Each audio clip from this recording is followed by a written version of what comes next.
Hello દોસ્તો, હું છું વિંકલ પરમાર. આપણી યુટ્યુબ ચેનલ નર્સિંગ રૂટ્સમાં આપ સૌનું સ્વાગત કરું છું. આજનો આપણો સબ્જેક્ટ છે જીનેટિક્સ. જીનેટિક્સ નામ સાંભળતા જ એવું થાય છે જીનેટિક એટલે શું થાય? તો જીનેટિકનો મતલબ ગુજરાતીમાં કહીએ તો આનુવંશિકતા. આનુવંશિકતા એટલે શું? પેઢી દર પેઢી ચાલી આવતી લાક્ષણિકતાઓ અથવા લક્ષણો જે મમ્મીમાં છે તો બેબીમાં જોવા મળે છે, પપ્પામાં છે તો બાળકમાં જોવા મળે છે, દાદામાં છે તો પપ્પામાં જોવા મળે છે. આ બધી વસ્તુ ક્યાંથી ચાલી આવે છે એના પર જે સ્ટડી કરવામાં આવે છે જેને આપણે શું કહીએ છીએ? જીનેટિક્સ. તો જીનેટિક્સ શોધ્યું કોને?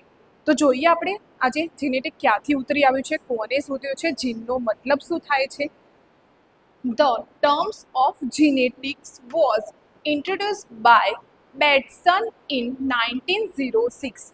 તો ઇન્ટ્રોડ્યુસ કોને કર્યું છે જીનેટિકને? બેટ્સને. ક્યારે ઇન્ટ્રોડ્યુસ કર્યું છે? તો 1906માં. જીનેટિક ક્યાંથી ઉતરી આવેલો શબ્દ છે?